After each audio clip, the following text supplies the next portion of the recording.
Alright guys, welcome back to the channel everybody. So here on the screen we have OBORO, an OP epic champion that nobody's heard of apparently. Last night I made a post on my YouTube community page saying, should I buy it? And surprisingly, the comments were, you high bro? I mean, it was 11:30 at night basically, 10:30 at night. I can assure you that there was 0 drugs involved in this question, but 19 people upvoted this. The bigger question is why? Somebody says, you're crazy enough to post it, so yes, use your precious materials in this random epic. To be fair, these essences are very precious. They take a very long time to farm, and working towards Armand's 6-star soul, making this purchase may not have been the best idea. However, I feel like this comment was loaded with sarcasm.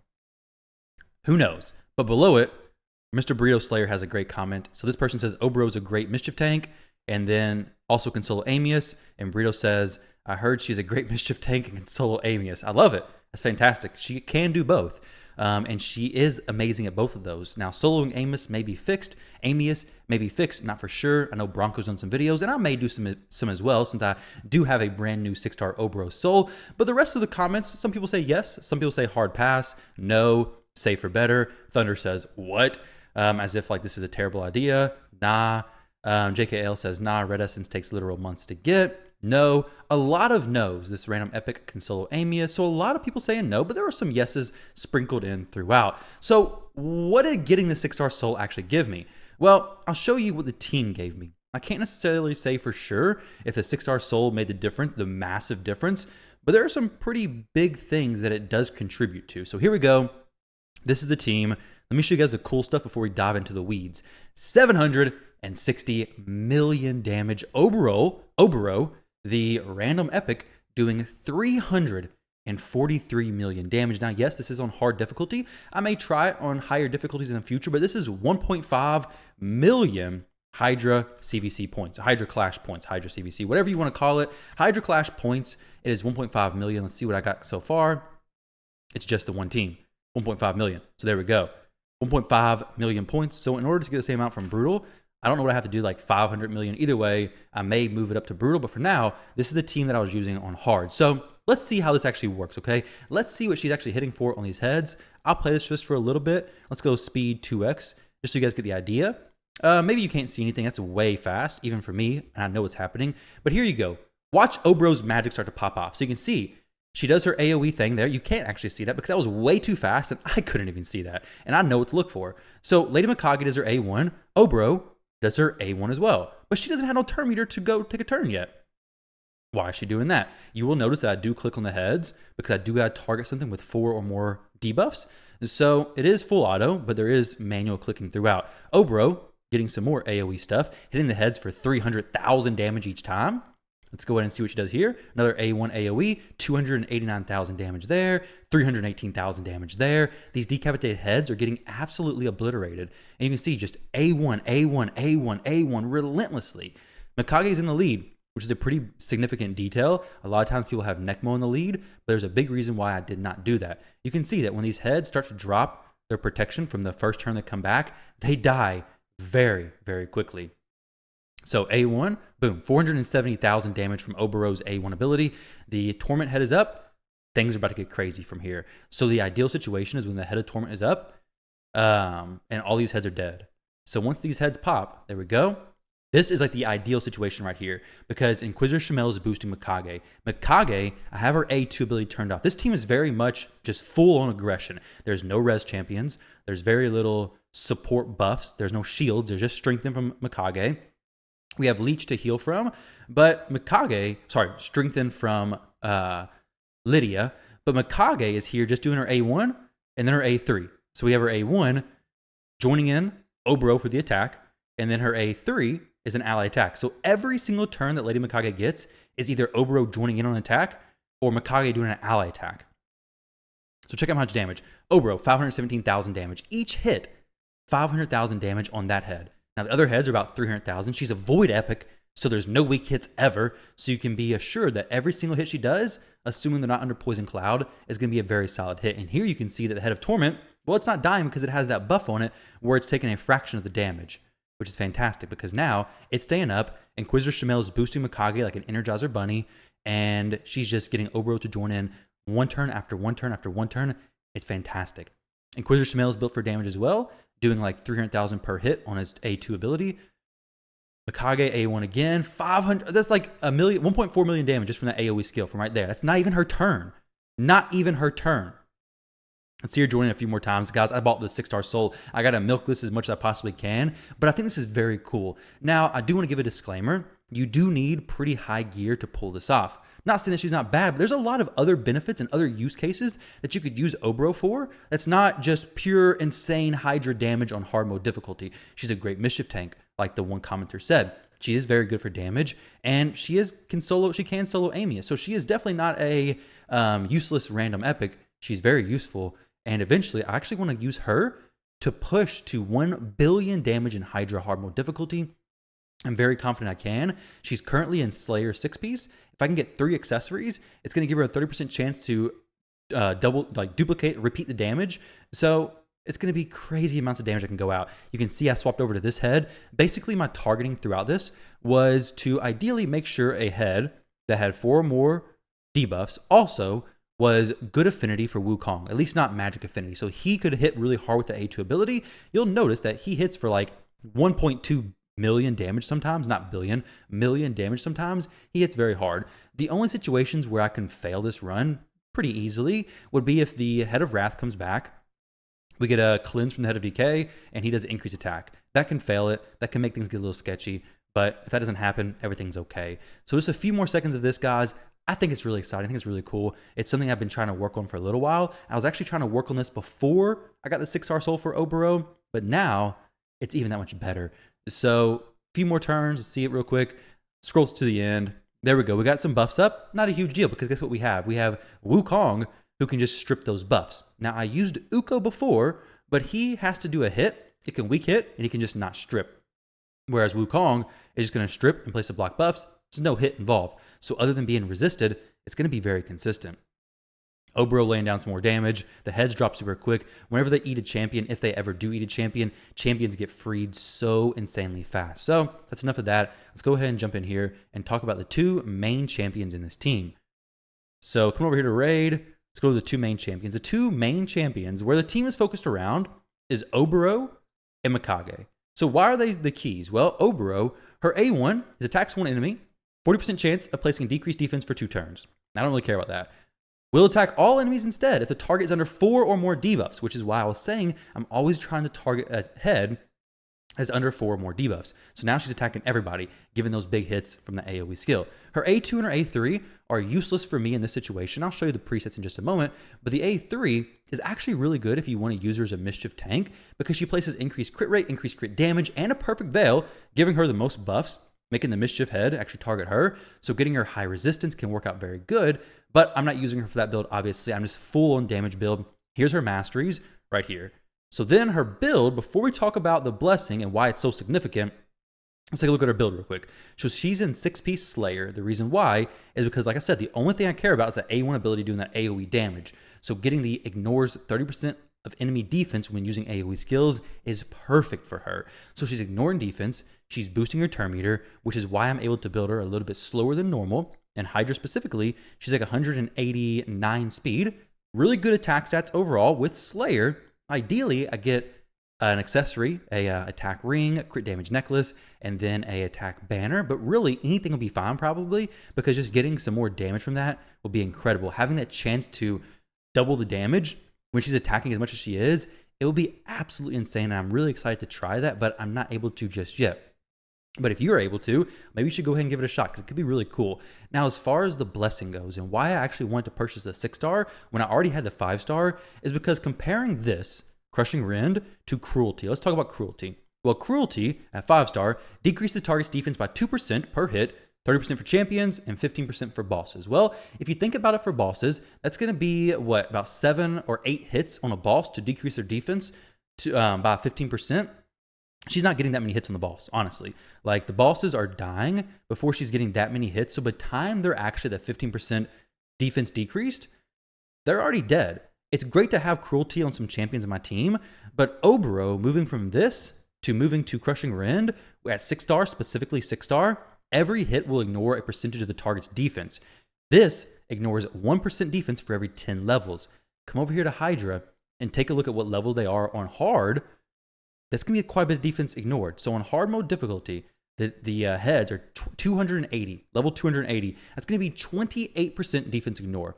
So we have the decreased defense, stacking up the 28% defense ignore. We have Helm Smasher with an extra 25% defense ignore when it procs. We have our Hydra bonuses, which are, let me see real quick, an extra 14% defense ignore. Oh, 16, I guess right now, 16% defense ignore. Plus we have the Slayer set, which is 30% defense ignore. So honestly, at this point, I need to be more mindful about, hey, am I ignoring too much defense? Because I could be getting very close to 100%, especially on these Helm Smasher procs. So she's very close to doing pure damage with specifically crushing Rin, which is why she's doing such incredibly high numbers against these Hydra heads. I would love to get her to higher difficulties. The issue is the team has no support. You can see that. So if it gets hit hard by a higher difficulty, well, things are probably just going to be over. And it doesn't necessarily scale better in the higher difficulties because we don't have max HP champions that are being capped by any damage. Like these champions just do crazy damage as it is. There's nothing holding them back, basically. So OBORO, that's her build. Very good champion. Worked out fantastic for me. Obviously, there's a lot of room to improve her damage in general. Getting 9-piece Slayer, getting more attack, more crit damage, everything's going to help. Now, why she's so specifically good with Mikage is because Mikage's A1 ability attacks one enemy with one random ally from the Shadowkin faction. The ally joining the attack will use their default skill. So, OBORO's default skill, the A1, well, it's an AoE. Mikage, every single time she uses her A1, OBORO's joining with her AoE. So guess what I did? I just turned off the A2 ability. Mikage doesn't use the A2, which is a very good ability. But I wanted to use the A1 and the A3, which means every single time Mikage goes, she's doing an ally attack with OBORO included, my main damage dealer on the team. So it's either A1 giving OBORO an AoE, or an A3 giving OBORO increased attack, increased crit damage, and an AoE attack as well. So with Mikage, I do have cruelty.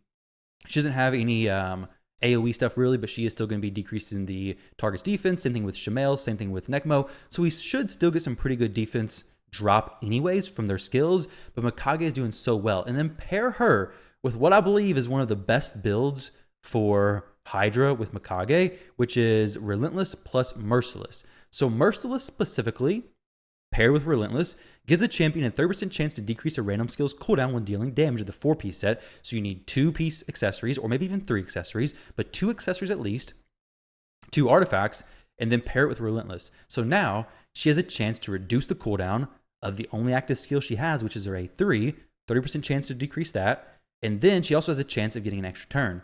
So she's getting extra turns, decreasing her skill's cooldowns, going over and over and over. And gosh, she doesn't even have War Master. Imagine how much damage she would have done if I would have put War Master on her. And I may switch that out in the future. I really want to use this team and push 1 billion damage in hard Hydra, and I really think it can be done.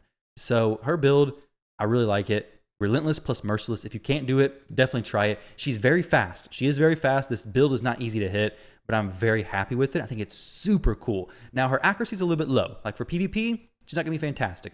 But I do have some more stuff I can glyph up. Sorry, not glyph up, but I can oil up, make it have more accuracy on the chest plate, switch it over to accuracy.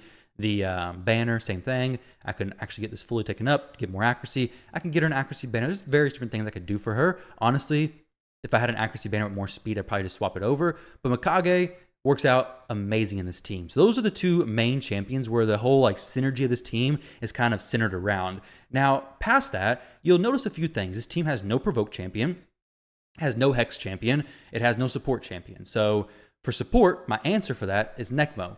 Also, my hex answer. So Nekmo is bringing somewhat support because we have all damage dealers, so his leech on his A2 ability is going to help sustain those champions, but his AoE skill is bringing hex. Now, the reason why I did not use him in provoke set is because he does AoE stuff.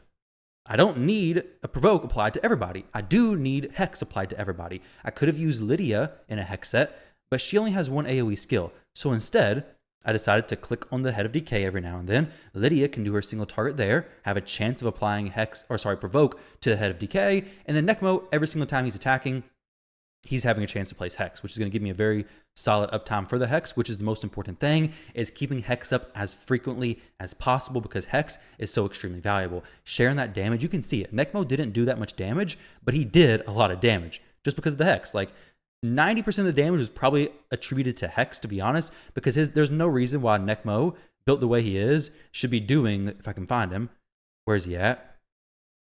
Let's see. So take 30 seconds. There we go. 164 million damage. There's no reason why he should be doing that much damage, but he did do that much damage because it's so much is shared from OBORO and stuff. So Necmo is built with Slayer plus Provoke, not Relentless, obviously, because then we couldn't have the Hex. Sorry, did I say Provoke? But he's built with Slayer plus Cursed. So we place the Hex. Slayer gives me some turn meter boost, so he gets more turns, keeps up the Hex a little bit better. Skills fully booked. We have Cruelty, Masteries, we have War Master, of course. So then we have Lydia. I do want to talk about the team positioning in just a minute as well, which is very important. So after we finish this, I'll go on the presets and talk about the team positioning. So Lydia is built also with 100% crit rate. If you can get 100% crit rate on your champions and you're pushing damage, go ahead and do it. She's built to be fast, good accuracy. It's a very common theme. Honestly, a lot of these champions are 250 plus speed, 100% crit rate, good survivability, good accuracy, and then good crit damage if possible. Provoke set for Lydia, very, very helpful. So if you're somebody who's been slacking on Ice Golem, get over there and start farming some Ice Golem because you're not going to regret it. Ice Golem is so valuable when you're pushing these high damages in Hydra because it allows you to bring in champions who can't bring the skills that you're looking for, but you throw the sets on them, Cursed and Provoke, and now all of a sudden they're a Provoke champion or they're a Hex champion. So it works out fantastically. You're basically giving a champion a free extra skill, which is so nice. That's an extra debuff in their kit. So Lydia, skills fully booked. We have Brimstone. Brimstone's nice to have on some legendary champion because Brimstone is going to allow you to get a little bit extra damage out every now and then, possibly.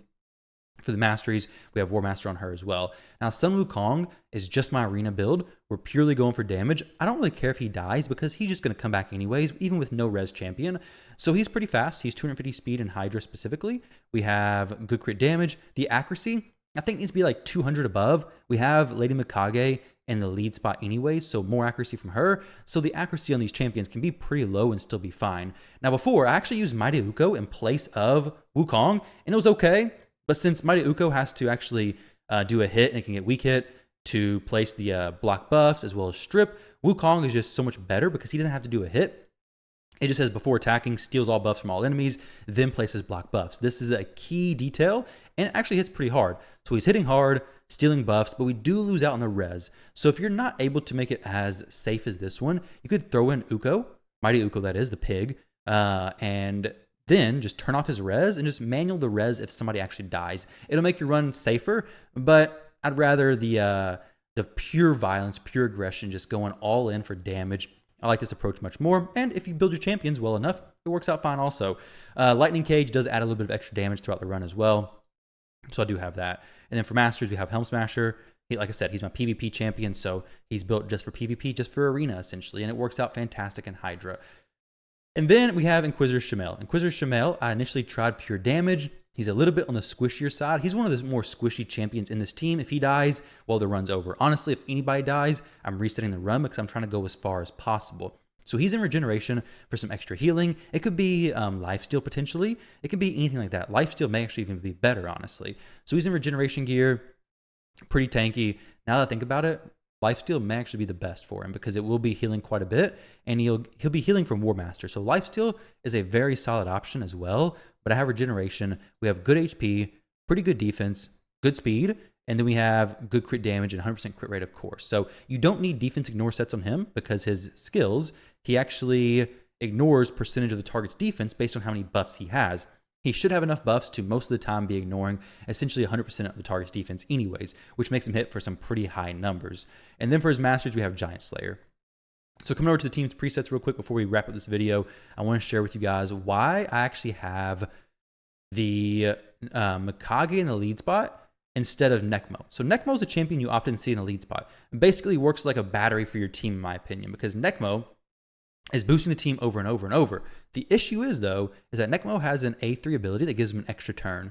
So if you're working within the 1500 turn limit, this is something you don't have to worry about most of the time until you get pretty late into the game. With the 1500 turn limit, I need to make sure every turn I take is as valuable as possible. So with this, Mikage turning off this A2 ability makes it to where now this ability, which is great, isn't being used. So every turn she takes is valuable because OBORO is joining in with an ally attack on it, an A1 AoE skill. Every single time Lady Mikage attacks, OBORO is also attacking. So with Lady Mikage in the lead, it's either an A3 ally attack or an A1 where OBORO joins in. Whereas if it was Necmo, the team would be getting more turns, but the turn count would be going down faster because Necmo would be taking so many of those extra turns, it just would make the run get a little clunky, honestly. So with Lady Mikage in the lead, it just works out so much better in my opinion. And actually, I have a pretty decent comparison. I hit the 1500 turn count. Let me see if I can show you guys this real quick. So I hit the 1500 turn count on this run at like 30 something minutes. Previously, I did a run with Necmo, and I hit the 1500 turn count at 29 minutes exactly. I don't know if I can find the replay. Where did I hit the 1500 turns? Wow. So I hit the 1500 turns way late. So 38 minutes. Right there, you can see it. 38-minute mark is where I hit the 1500 turns. And previously, I did a run with Necmo in the lead. Let me see if I can find that real quick. I've clicked through a few videos and see if I can find it. It should be relatively easy to find. I tried to do this video a few times, so maybe it's not super easy. What is this? That's not it. It's a different team. Got a lot of, look at all these Hydra videos, guys. Oh my goodness. Oh my goodness gracious. Let's see. 23 minutes is the run I was looking for. No, this one. Okay. This is actually a run with Necmo in the lead. It's with Mashald in the team, but he's actually turned off his A2, he's only using his A1. I was trying to compare Mashald to OBORO, and Mashald does amazing. I wasn't able to get as much damage. This was my previous best, but Mashald also had to turn off his skill because he would get tons of extra turns as well. But if you look back, you can see where this team hit the extra turns was, the 1500 turns was at the 30-minute mark. So there could be some slower animations because of Lydia plus Jamel on my other team, but this one hit the turn limit, 1500 turns at 172 boss turns, 30 minutes, and 330 million damage. Whereas the other team, like I said, actually, how much damage was the other one, the OBORO team? So this is 331 million, 30 minutes. The team with OBORO in it did it at, let's see, this is gonna be difficult to find, I bet. This is OBORO, different team. This is not right. This is probably it, I think. Yeah, 57 minutes. So OBORO hits it at, wow, way higher. So 330 million damage versus this hits it at 500 million damage. So having those extra turns turned off from Necmo, having Mikage in the lead instead, made a significant, massive difference. It's actually insane. It gave me almost 10 minutes extra, and it gave me an extra 200 million damage, which is wild to me. So if you're looking at your Hydra teams, this applies to so few people. But if you're working within that 1500 turn limit, which you are, you need to be careful about who you have Relentless gear on, who you have all this stuff on. Because if you're wasting turns on champions who don't give damage benefits every single time they go, maybe cut back on some of their skills. Like Necmo, in some teams, it's great. Have him in Relentless plus Slayer, have him in the lead spot. Because if your team is struggling to go to 1500 turns, giving him so many turns extra is going to be fantastic. It's going to make it work so much better. You're going to be able to get to that 1500 turn mark easier. But if your team does a ton of damage and you don't have a problem surviving or freeing champions from the Hydra heads, then you actually want to make sure your champions aren't taking extra turns when it's going to be wasteful for the overall turn limits. Necmo alone probably took up, I wish it would show how many turns each champion took, because Necmo probably took as much turns as Mikage, honestly. Actually, no, she's in Relentless, so probably not as much as her, but he definitely took the second highest amount of turns without a doubt. So he took in the same amount of turns. But with Mikage boosting, taking extra turns and everything, and OBORO getting the A1 ability off, it's so good. Now, I actually have my OBORO fairly slow. The reason why is because, one, Slayer is going to boost her, but two, it lets me keep up the increased attack and increased crit damage more frequently. If I had her going like 250 speed and Mikage wasn't using her A2, well, now OBORO is going to drop this increased attack, drop this increased crit damage, and her buffs are going to fall off more frequently. Whereas now, she's not going to be dropping those as often. Ideally, Mikage is going to keep those up all the time on her. It may drop off sometimes, but overall, I think the trade-off is well worth it. So the team, guys, that's it. I was pretty excited about it. Do you need a 6-star OBORO for this? No. But if you want to push up some high damage and you want her doing the best she can, then yeah, go ahead and get the 6-star Soul. I really, really want to get a 3-piece Slayer set for her. I have one banner. Honestly, I may see what this banner rolls. I may even rework it. It's a 5-star banner. It's not very good, but I may actually rework it to HP. Attack would be best. Okay, accuracy's okay. The HP wasn't bad. I don't need accuracy for her. I would love some speed on here. No speed. I don't really want to use this one, but I could use it. I lose 21 speed, but if I get all 3 pieces down here filled out, man, that would be absolutely incredible. She would be doing so much damage. Like I said, I got a feeling she would probably be pushing 1 billion damage and hard mode Hydra, which would be very impressive. Now I have a lot of blessings that I could get improved on this team, a whole lot of room to improve there. Moga could come up to higher stars. We have Lydia come up to higher stars. I could get Lydia to do more damage. Is this crit damage necklace? It is a crit damage necklace. I could switch her to a crit damage pair of gloves. I could get her to hit harder throughout the runs, adds more damage to her. An easy change would be giving Mikage War Master. That'd be a huge difference there. If I was able to get her to a crit rate 100%, it'd be fantastic. I'm not able to yet. I can get her some more speed though. That'd be great. Extra 4 speed total. Yeah, very, very nice. +4 on the speed. So actually a little bit more there. Pretty good rolls all around the board here though. Not a whole lot I can change with her. This necklace is crit damage, I think. Yeah, crit damage necklace. So that's pretty cool stuff, I guess. But if I could get her to be in War Master, which I may actually change, then she's all of a sudden now going to be adding a good chunk of damage overall to the team. Because of how much A1 she does, the ally attack, it's going to be overall quite a bit of extra damage. And then if I just boosted her skills in general, it could be very good. I want to go offense plus support. I'd pick up similar stuff, get her resets going out and everything. So overall, guys, that's the team. I was really excited to share this with you guys because, hey, I've not tried to push damage in Hydra very much, but now that I've gotten this Nightmare team doing pretty good, it's like 200-something million damage on auto, I really want to start working on, oh, why'd I do that? That's awful. I put my hard team above my brutal team. I want to swap these. Nightmare, then hard, then brutal. It's not even brutal. I need to delete this one, actually. I may have to move this one down. But either way, nonetheless, I wanted to get this to work. I got to switch out this Shamel. It's the wrong Shamel now. I used the one from my previous team because having the extra blessings was a pretty nice help. So this one, 200 speed. Hopefully he works. I don't know if he will. He may not. I may actually put him in lifesteal. I think lifesteal for Shamel is just better across the board, honestly. So actually, I probably will do that. I have some pretty decent lifesteal gear. Something to consider, guys, something worth debating on for yourself. But this video's been long enough, almost 30 minutes, but I like that. It was a lot of fun. The team was very cool. I'm okay with manualing it because seeing those big numbers pop up all the time was pretty freaking awesome. So OBORO doing some crazy stuff in Hydra. Is she worth having 6-star soul for? I don't know. It's only for you to decide that. But if you're trying to push damage in Hydra, she could very well be a very solid champion to push damage in Hydra. She did more damage than my Mashal. Mashal hits very hard. Granted, Mashal's not 6-star. However, OBORO is far cheaper to get 6-star than Mashal. So if I'm comparing OBORO to Mashal, who requires Leech to do the multi-hits, is also a Spirit Affinity champion, so he can weak hit. So OBORO versus Mashal, I think OBORO may actually be better. Even though Mashal is a crazy, incredible champion, he does have a few differences where his hits count as single targets versus AoE stuff, so it does share more damage with the Hex.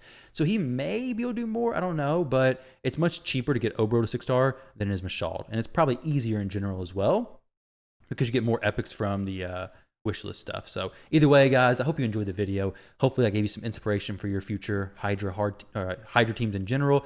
I would share this video, but honestly, I don't think anybody wants to watch this entire video, right? I told you guys what I did. It's full auto the entire time. If you want to see it, you can let me know down in the comment section. If you want it posted somewhere, let me know. But it's almost an hour of just this nonsense.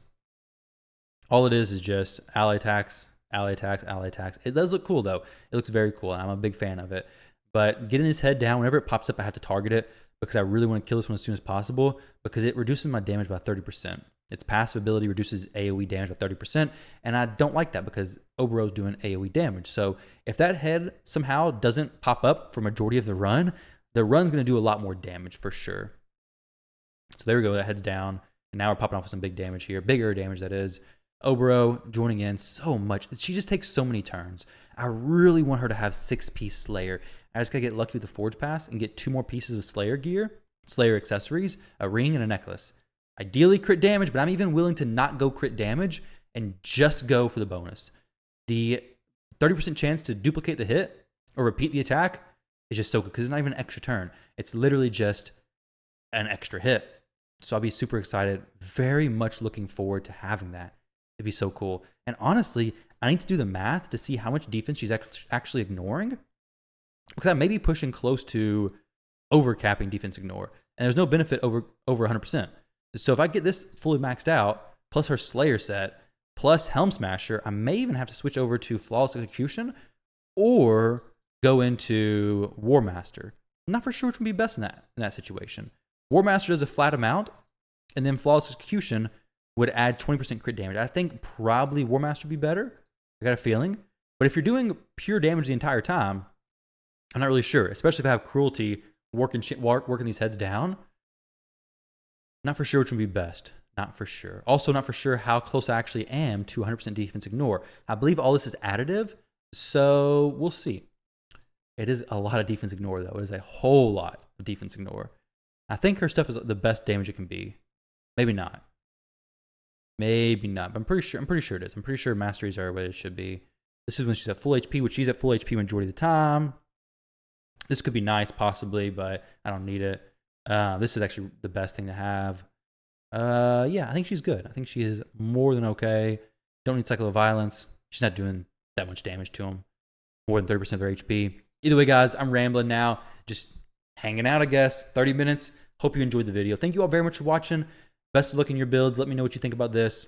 Love and appreciate all of you guys. I should have a video coming soon with my new personal best Brutal team. I'm going to be rebuilding that because now I got to push up damage in there. I'm hoping to hit 500 million, maybe 400 million there. I have a few pretty decent champions. I have Venus, Cupidus, Sishia, Cardiel, those different duos I could use. Both of them are very good duos. I think probably Cardiel and drop the Sishia and then have Venus, Cupidus is probably about what I'm going to run. I'll see, though. I may actually go like a Cardiel, Venus, Cupidus, Krisk type team and not go crazy amount of extra turns. I even almost want to get Archer down there, but I don't think I'm going to do that. Might go like something like this and basically a team that does a lot of damage, but I'm not so much worried about having tons of boosted turns from Necmo. We'll see, though. Let me see if I could go Michinaki, too, and Siphi. It may actually not be a bad team, honestly. Something like this. It's just that you had a Torment could be a little bit frustrating, but I do have a Cleanse. I have a chance to remove the Fear from Siphi, so it won't be 100% consistent as far as the Fear removal. But we have 2 damage. We have quite a bit of damage in this team. This actually may be a pretty good team, honestly. Especially with Siphi bringing a Res, Krisk. I don't use him a whole lot. It could be a Necmo. He's actually built pretty decent. We need a bit more accuracy for him, but he is built to smack, actually. So maybe this is what I run. Maybe this is pretty similar to the team that I actually do. And Cupidus is built. He's got some gear stripped from him. Either way, guys, sorry. I'm just rambling now. I'm going on way too long. Thank you for watching. I love and appreciate all of you. And good luck. I'll catch you in the next one.